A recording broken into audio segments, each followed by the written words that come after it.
యేసుక్రీస్తు నామములో మీకు అందరికీ వందములు. రాకడ, దేవుని యొక్క రాకడ దినాల్లో అంత్య దినాల్లో ఉంటున్నాం. దేవుని యొక్క రాకడకు ముందు మహాశ్రమ దినం ఉంటుందని కూడా దేవుని వాక్యంలో చూస్తున్నాం. అదేవిధంగా మరి పాత నిబంధన చూస్తే దేవుని ఉగ్రత దినమని కూడా దేవుని వాక్యంలో చూస్తున్నాం. ఆ దినమున మరి సూర్య చంద్రులు కనబడరు. అంటే సూర్యుడు కాంతివుడు, చంద్రుడు కూడా కాంతి రాదు. అంటే చీకటిగా ఉంటుంది, గాఢంధకరంగా ఉంటుంది.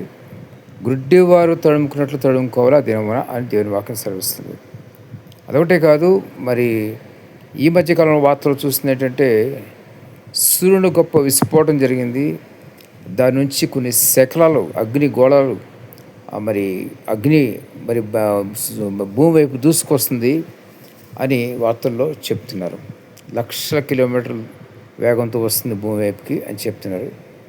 మరి అది ఏమవుతుందో చూడాలి. ఇంతకుముందు కూడా ఏదో వచ్చినాయి, కానీ అది భూమిని ఎఫెక్ట్ చేయలేదని చెప్తున్నారు. ఈసారి భూమి ఎఫెక్ట్ కావచ్చు, శాటిలైట్స్ కూడా ఎఫెక్ట్ కావచ్చు అని చెప్తున్నారు.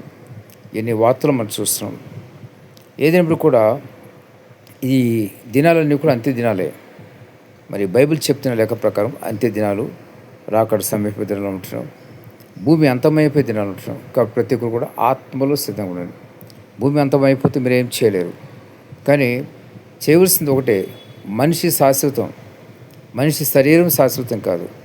మరి ఎవరైతే వారి హృదయంతరం ఎవరిలో అయితే ఆత్మ ఉంటుందో ఆత్మ అనేది శాశ్వతం. ఆత్మని ప్రతి ఒక్కరు కూడా చూడలేరు. ఒకటి తెలుసుకోవాల్సింది ఏంటంటే, ఎవరైతే మరి సిద్ధంగా ఉంటారు ఆత్మలు అంటే పరిశుద్ధంగా పవిత్రంగా జీవించి యేసు రక్తం పాపాలు కడుక్కుని మరి పశ్చాత్తాపం కలిగి ఉంటారు. దేవుడు వాళ్ళని క్షమించి పరిశుద్ధపరుస్తాడు. వాళ్ళు మాత్రమే సిద్ధంగా ఉంటారు, పరిశుద్ధంగా ఉంటారు. వాళ్ళు మాత్రమే పరలోక రాజ్యానికి వెళ్తారు. మిగిలిన వాళ్ళందరూ కూడా నరకంలో వేయబడతారు. కాబట్టి దేని గురించి త్వరపడాలంటే, ఏ విపత్తు సంపదగా మరి నేను పరలోకానికి వెళ్ళాలి అనే పరలోకం గురించి వెళ్ళే సిద్ధపాటు కలిగి ఉండాలి. విపత్తులు వస్తాయి, మరి శ్రమలు వస్తాయి, ఇవన్నీ మామూలే. కానీ ఆ శ్రమల్లో విపత్తులు ఒకళ్ళ మనం పొందితే దేవుని దగ్గరికి చేరుకుంటారు.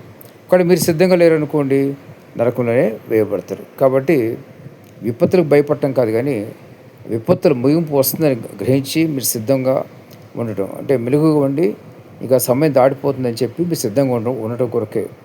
కాబట్టి ప్రతి ఒక్కరు గమనించండి, సిద్ధంగా ఉండండి. ఆత్మలో పరిశుద్ధంగా జీవించండి, పవిత్రంగా జీవించండి. మీరు పరిశుద్ధ పట్టణానికి చేరుకుంటారు. లేని నెల యుగములు నిత్య నరకంలో వేయబడతారు. మీరు త్వరలో మరి భూమి మీద నిర్ణయం తీసుకుంటే పరలోక రాజ్యానికి వెళ్ళగలుగుతారు.